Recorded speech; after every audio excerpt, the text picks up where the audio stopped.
감사드립니다. 우리 한번 인사하겠습니다. 하나님이 우리와 함께 계십니다. 우리 서로 보시고 인사합시다. 하나님이 우리와 함께 계십니다.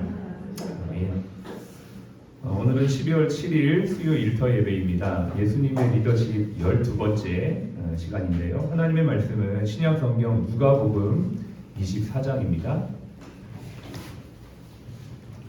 제가 가진 성경 신약 성경 140페이지 누가복음 24장 25절로 27절까지 있는 말씀.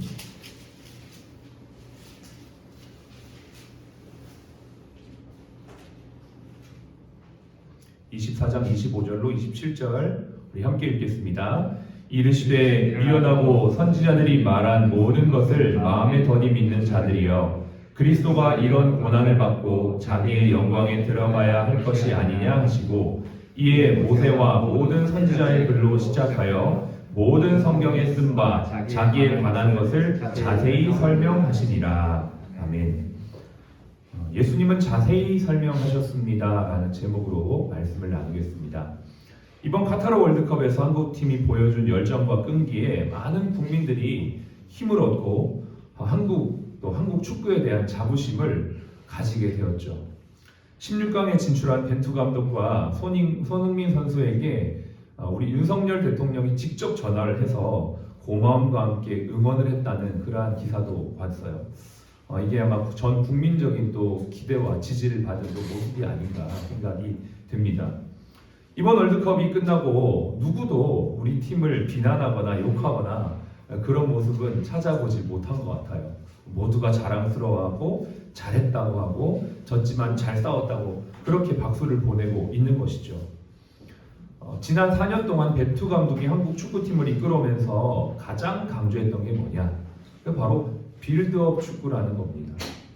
기존의 벤투 감독이 오기 전에, 물론 히딩크 감독이 있었을 때 조금 다르지만 우리 한국 축구의 전형적인 전술이 뭐였냐면 우리 쪽에서 저쪽 상대편으로 센터링을 해서 공중볼 다툼을 해서 거기에서 골을 결정짓게 하는 것이 한국 축구의 특징이었습니다. 그러다 보니 성공 확률도 낮을 뿐만 아니라 공격수의 그 실력에만 주로 의존해야만 하는 그런 전술이었죠.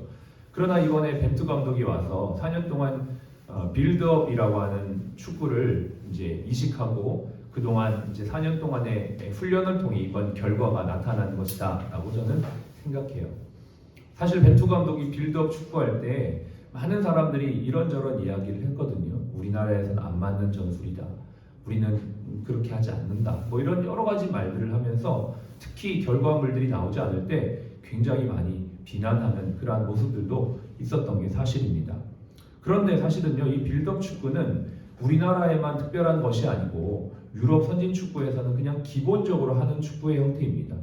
뭐냐면 우리 쪽에서부터 패스웍을 통해서 상대편 진영에 가서 골을 결정짓는 것이 바로 빌드업 축구죠. 무엇보다도 팀워크가 중요한 축구가 바로 빌드업 축구고요. 이 탄탄한 팀워크로 서구 유럽 선진 축구는 대부분의 게임에서 싸움에서 이기게 되는 그런 결과물들을 만들어내는 것이죠. 특별한 어떤 축구 전술이라기보단 선진 축구의 한 형태인데 그것을 이제서야 우리나라에 이식하고 접목했다라는 것이죠. 사실 우리나라 선수들의 기량이 그렇게 탁월한 건 아닌 거 아시죠? 남미나 유럽에 비하면 우리나라 선수들의 기량이 탁월하진 않아요. 근데 우리나라가 가지고 있는 게 뭐냐면 체력과 근성이에요. 거기다가 전술까지 얹었기 때문에 이번에 강한 팀, 콜롬비아나 포르투갈 같은 팀을 만나서도 절대 이렇게 물러남 없는 좋은 결과를 낼 수 있었던 거죠. 그것은 바로 부족한 기량을 빌드업이라는 팀워크로 메꿨기 때문에 가능한 겁니다. 물론 브라질이라는 넘사벽, 거기는 개인 기량뿐만 아니라 빌드업이 완벽한 팀이기 때문에 우리가 어쩔 수 없는 그런 당연한 결과물이 있지만 나머지 유럽의 선진 축구 팀과 붙어도 전혀 손색이 없던 게임이 우리나라 축구의 모습이지 않았나 생각을 합니다. 제가 왜 이렇게 길게 서두에 축구 이야기를 하냐면 빌드업 얘기를 하려고 하는 게 아니고요. 예수님이 12제자들을 키울 때 어떻게 하셨는지도 우리가 성경에서 이 비슷한 모습 속에서 알 수 있다라는 것이죠. 감독과 선수라는 관점으로 보면 예수님은 감독이시고 12제자는 선수입니다. 사실 갈릴리 시골 어부 선수들을 예수님은 차출한 거죠. 그리고 국제적인 세계적인 팀으로 이끌어 내셨습니다. 비록 배움이 짧은 어부였지만 예수님은 그들과 3년 반을 함께 하시면서 가르치고 먹고 마시면서 그들을 키워 내셨던 것이죠. 그리고 오늘 이 본문에서 누가복음 24장에는 마지막 예수님의 영적인 AS가 나옵니다. 여러분, 저는 이 말씀을 보면서 정말 놀라운 통찰력을 얻게 되었는데요. 다시 한번 말씀을 보겠습니다. 오늘 24장은 예수님이 부활 이후에 제자들에게 나타나셔서 말씀하시는 내용이에요.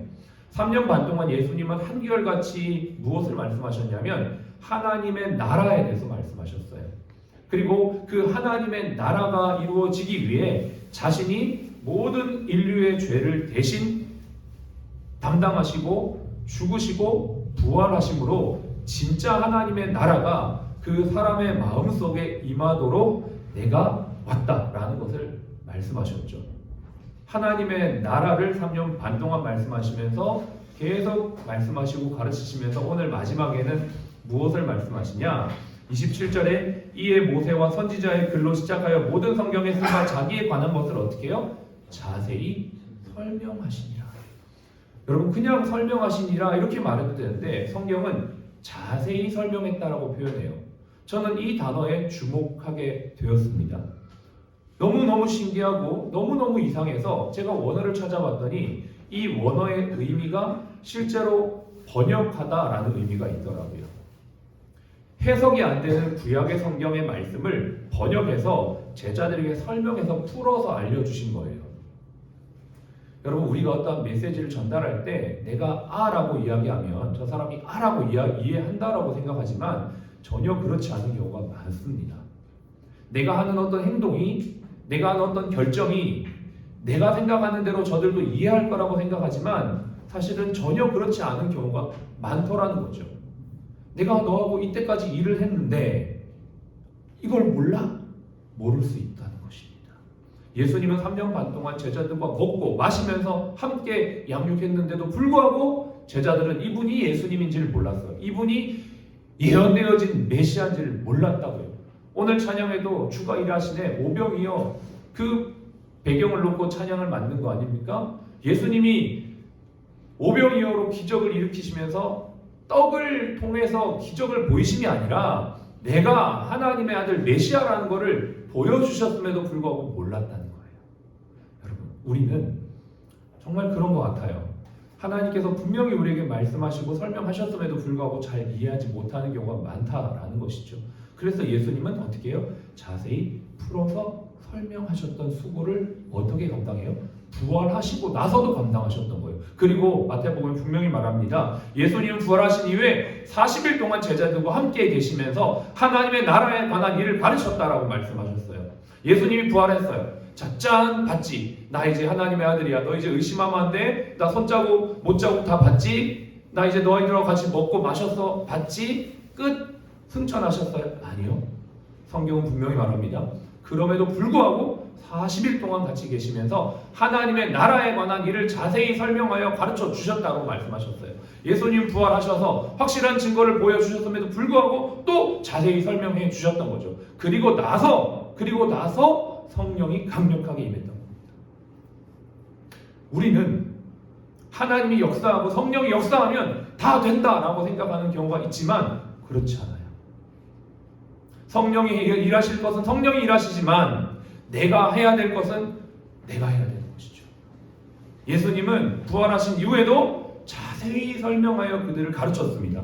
사도행전 11장에 보면 이렇게 말합니다. 24절에 바나바는 착한 사람이요 성령과 믿음이 충만한 사람이다. 이에 큰 무리가 죽게 더해지더라. 바나바가 사울을 찾아가서 사울을 데리고 와서 안디옥으로 데리고 와서 바나바와 사울이 무엇 합니까? 교회에 1년 동안 모여 큰 무리를 가르쳤고 라고 되어 있어요. 이때가 언제입니까? 성령 이후의 시대입니다. 성령이 강림한 이후에 나타난 모습이에요. 교회가 되었을 때 어떤 일을 하셨습니까? 바나바와 바울은 제자들을 가르쳤다. 그리고 바울은 에베소 성도들과 마지막 작별을 하면서 내가 3년 동안 너희들을 눈물로 가르쳤다 이렇게 얘기합니다. 무엇을 했습니까? 바로 설명하고 가르치고 깨닫게 하고 하는 이 일들을 계속 반복했던 것이죠. 예수님의 리더십이 뭡니까? 내가 했는데 안 되더라. 아니요. 기도하고 또 하시고 설명하면 또 풀어서 말씀하셨던 일을 계속 하셨어요. 언제까지? 승천하실 때까지. 저는 2022년도를 마무리하고 2023년도를 준비하면서 우리에게 어떠한 마음이 필요할까를 다시 한번 생각해 보게 됩니다. 벤투 감독이 빌드업 축구라는 것을 하면서 4년 동안 온갖 욕과 비난을 다 받았을 겁니다. 그럼에도 불구하고 그는 분명한 결과물을 만들어냈죠. 여기에는 여러 가지 역학작용들이 있었겠지만 중간에 경질하지 않고 계속 밀어준 것도 있었고요. 또 벤투 감독에게 어쨌든 모든 선수 기용권과 결정권을 다 준 것도 있을 겁니다. 여러 가지 역학작용이 있지만 우리가 오늘 이 예수님의 리더십 또 벤투 감독의 모습 보면서 우리가 어떻게 해야 되는가를 생각해 보게 되는 것이죠. 부활 이후 40일 동안 계속 제자들을 가르치셨던 것처럼 저와 여러분들도 일터에서 제자들을 혹은 후임들을 아니면 부활을 어떻게 해요? 계속 가르치고 설명해주고 세워줘야 된다라는 것입니다. 그렇게 할 때 우리의 조직은 탄탄해질 겁니다. 나 저 사람하고 일 못하겠는데요. 나 저 사람하고 너무 힘든데요. 어쩌면 그것은 예수님의 마음으로 빗대어 본다면 우리가 하나님 앞에 다시 한번 새롭게 마음을 먹어야 될 마음이 아닌가 생각합니다. 우리는 그리스도인입니다. 우리는 기독병원입니다. 세상과는 다른 방법으로 하겠다라고 결정하고 지금까지 왔죠. 그러면 구체적인 방법도 달라야 해요.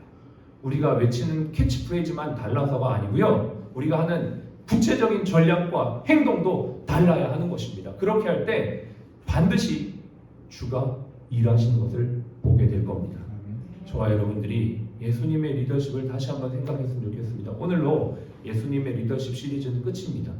그러나 수요일마다 리더십 시리즈는 계속 될 겁니다. 왜 이게 중요합니까? 결국 사람을 통해 일하시기 때문이에요.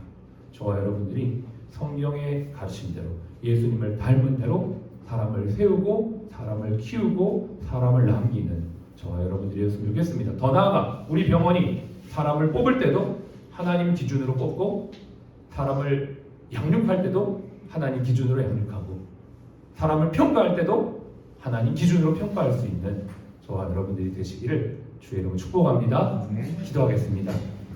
우리 같이 한번 이 시간 주신 말씀 붙잡고 기도하실 때 주님, 우리 안에 하나님의 나라가 임하기를 원합니다.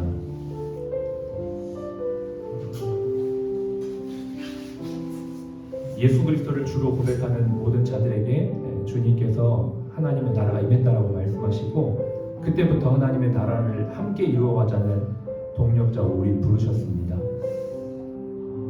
주님, 다시 한번 제가 내 마음에 예수를 주인으로 고백하고 있는지를 돌아보게 하여 주시옵소서. 여러분, 내가 예수를 믿는 사람으로 여기에 일하고 있는데 오늘 이 아침에 예배를 드릴 때는 정말 예수를 주로 고백하지만 일터에서 현장에서 사람과 일할 때는 내가 주인 되어진 건 없는지 돌아보시길 바랍니다. 예수님의 방법이 아니라 내 방법으로 일하면서 하나님 나에게 은혜를 주십시오라고 기도하고 있지는 않는지 한번 돌아보시길 바랍니다. 우리 안에 먼저 하나님의 나라가 임해야 될 줄로 믿습니다. 그러할 때 우리 공동체 안에 하나님의 나라가 이루어지고 복음을 이룰 수 있는 하나님의 병원이 될 줄로 믿습니다.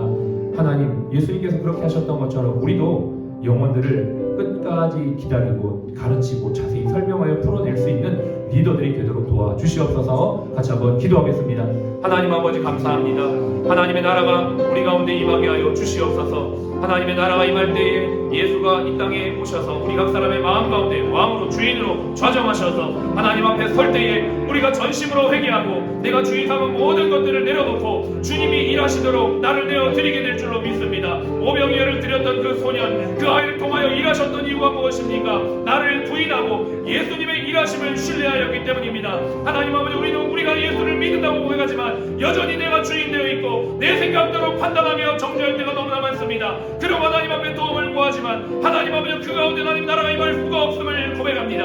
하나님 아버지, 이것 사람의 마음을 주님 새롭게 하여 주시고 주님 앞에 복음으로 거듭나는 하나님의 사람들이 될 수 있도록 주여 도와 주시옵소서. 내 안에 주님이 주인 되시고 우리 안에 하나님이 왕으로 임하셔서 하나님의 복음이 통치하는 우리 병원이 되기를 원합니다. 하나님의 나라가 아버지 하나님 말에 있는 것이 아니라 능력이 있다고 하였습니다. 하나님의 능력이 임하는 우리 병원이 되어지도록 우리 각 사람이 정말 예수를 주로 고백하며 아버지가 부르신 자리에서 예수님처럼 일하고 예수님처럼 설명해주고 예수님처럼 기다려주고 예수님처럼 기도하는 저희 모두가 될 수 있도록 도와주시옵소서. 하나님 아버지, 하나님의 나라가 임한 자들의 질문은 바로 이것입니다. 예수님이라면 어떻게 하셨을까? 오늘 우리에게 맞닥뜨려지는 모든 상황과 환경과 사람을 대할 때 예수님이라면 어떻게 하셨을까? 이 질문을 우리 모두가 잊지 아니하도록 도와주시옵소서. 예수님이 하셨던 방법대로 저희는 다 100% 할 수 없지만 주님, 적어도 우리의 삶의 방향성만큼은 예수님의 말씀이 되게 하여 주시옵소서. 부족한 자들, 연약한 자들을 통하여 일하시는 주님, 정말 오병이어를 통해 일하셨던 그 주님이 오늘 우리 병원을 통하여 일하여 주시도록 주님, 우리 모두가 예수 그리스도를 나의 주, 나의 왕으로 고백하며 인정하며 나아가게 하시고 예수님이 그렇게 하셨듯이 우리가 아버지의 영혼들을 그렇게 가르치고 세우는 자들 되도록 도와주시옵소서. 지금은 우리의 생명이요 부활하신 예수 그리스도의 은혜와 아버지 하나님의 극진하신 사랑하심과 성령님의 내주교통 충만 인도하심이 예수님처럼 자세히 가르치고 전수하기 원하는 우리 모든 사랑 플러스 가족 머리 위에 또 함께 예배한 모든 환우분들 머리 위에 지금부터 영원까지 함께 하시기를 예수님의 이름으로 축복하며 기도합니다. 아멘.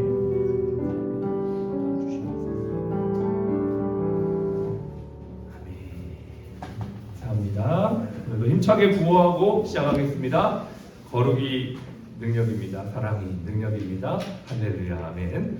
거룩이 능력입니다. 사랑이 능력입니다. 할렐루야. 아멘.